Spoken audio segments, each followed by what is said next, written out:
PC ಹುದ್ದೆಯ physical ಬಗ್ಗೆ update ಬಂದಿದೆ. 13 ಆಗಸ್ಟ್ 2026ರಂದು ಇಮೇಲ್ ಮೂಲಕವಾಗಿ ಸಂದೇಶ ಕಳಿಸಿಕೊಟ್ಟಿದ್ದಾರೆ. ಆ ಒಂದು ಇಮೇಲ್ ದಲ್ಲಿ ಏನ್ ಮಾಹಿತಿ ಇದೆ, ಅದ ನಂತರ ಈಗ ಪಿಸಿ ಸಿವಿಲ್ ಪೊಲೀಸ್ ಕಾನ್ಸ್ಟೇಬಲ್ದು ಫಿಸಿಕಲ್ ಯಾವಾಗಿರತ್ತೆ ಅದ್ರ ಬಗ್ಗೆ ಚರ್ಚೆ ಮಾಡೋಣ. ಅದೇ ರೀತಿಯಾಗಿ ರೀ ಎಕ್ಸಾಮ್ ಬಗ್ಗೆ ಏನೆಲ್ಲ ಚರ್ಚೆ ಆಗ್ತಾ ಇದೆ ಅದೆಲ್ಲ ನೋಡೋಣ. ಇದಕ್ಕಿಂತ ಮುಂಚಿತವಾಗಿ ವಿಡಿಯೋ ಸ್ಟಾರ್ಟ್ ಮಾಡೋಕ್ಕಿಂತ ಮುಂಚಿತವಾಗಿ ಎಲ್ಲರಿಗೂ ಸ್ವತಂತ್ರ ದಿನಾಚರಣೆಯ ಹಾರ್ದಿಕ ಶುಭಾಶಯಗಳು. ಬನ್ನಿ, ಈ ಇಮೇಲ್ ದಲ್ಲಿ ಏನ್ ಮಾಹಿತಿ ಇದೆ ಸಂದೇಶದಲ್ಲಿ, ಮತ್ತೆ ರೀ ಎಕ್ಸಾಮ್ ಬಗ್ಗೆ ನೀವೇ ಮಾತಾಡ್ತಾ ಇದ್ದೀರಾ. ಸರ್ಕಾರದಲ್ಲಿ ಯಾವುದೇ ರೀತಿಯಾಗಿ ಇದ್ರ ಬಗ್ಗೆ ಚರ್ಚೆನೇ ಇಲ್ಲ. ನೀವೇ ಮಾತಾಡ್ತಾ ಇದ್ದೀರಾ, ವಿಡಿಯೋ ಮಾಡ್ತಾ ಇದ್ದೀರಾ, ಅಪ್ಲೋಡ್ ಮಾಡ್ತಾ ಇದ್ದೀರಾ, ಮೇಲ್ಗಳನ್ನು ಕಳಿಸ್ತಾ ಇದ್ದೀರಾ, ಕಮೆಂಟ್ ಅನ್ನ ಮಾಡ್ತಾ ಇದ್ದೀರಾ, ರೀ ಎಕ್ಸಾಮ್ ಮಾಡ್ಬೇಕಂತ ಹೇಳಿ. ಆದ್ರೆ ಈ ಸರ್ಕಾರ ಫಿಸಿಕಲ್ ಎಲ್ಲ ತಯಾರು ಮಾಡ್ತಾ ಇದೆ.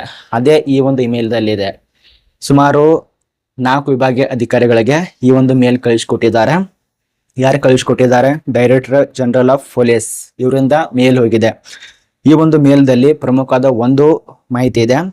ಇವತ್ತು 14/8/2026ರಂದು ಸಂಜೆ 4 ಗಂಟೆಗೆ ಒಂದು ಮೀಟಿಂಗ್ ಇರತ್ತೆ ಆನ್ಲೈನ್ ನಲ್ಲಿ, ಅದೊಂದು ಕೊಟ್ಟಿದ್ದಾರೆ. ಅದ ನಂತರ ಗ್ರೌಂಡ್ ಬೆಂಗಳೂರಿನಲ್ಲಿರುವಂತ ಗ್ರೌಂಡ್ ರಿಪೇರ್ ಮಾಡ್ಬೇಕಂತ ಹೇಳಿದ್ದಾರೆ.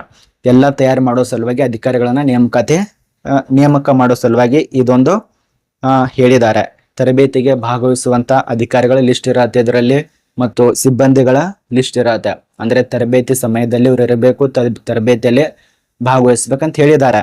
ಅದ ನಂತರ ಇನ್ನೊಂದು ಡೇಟ್ ಕೊಟ್ಟಿದ್ದಾರೆ ಇದರಲ್ಲಿ, ಅಂದ್ರೆ ಮೇಲ್ದಲ್ಲಿ ಸದರಿ ದೈಹಿಕ ಪರೀಕ್ಷೆಗಳಿಗಾಗಿ ದಿನಾಂಕ 18/8/2026ರಂದು ಬೆಳಗ್ಗೆ 10 ಗಂಟೆಗೆ ಈ ಒಂದು 10 ಗಂಟೆಗೆ ತರಬೇತಿಯನ್ನ CAR ಕೇಂದ್ರ ಸ್ಥಾನದಲ್ಲಿರುವ ಫ್ಯಾರಿಡ್ ಗ್ರೌಂಡ್ ಬೆಂಗಳೂರಿನಲ್ಲಿ ಏರ್ಪಡಿಸಲಾಗಿರುತ್ತೆ.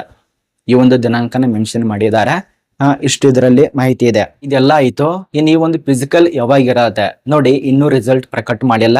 ಆದ್ರೆ ನನಗನ್ಸೋ ಮಟ್ಟಿಗೆ ಈ ಆಗಸ್ಟ್ ಕೊನೆ ವೀಕ್ದಲ್ಲಿ ಅಥವಾ ಸೆಪ್ಟೆಂಬರ್ದಲ್ಲಿ, ಆಗಸ್ಟ್ ಕೊನೆ ವೀಕ್ದಲ್ಲಿ ಏನಾದ್ರು ಮಾಡ್ಲಿಲ್ಲಪ್ಪ ಅಂದ್ರೆ ಸೆಪ್ಟೆಂಬರ್ದಲ್ಲಿ ಅಂತೂ ಇದ್ರದ್ದು ಫಿಸಿಕಲ್ ಇರತ್ತೆ. ಇದೊಂದು ಅರ್ಥ ಮಾಡ್ಕೊಳ್ಳಿ.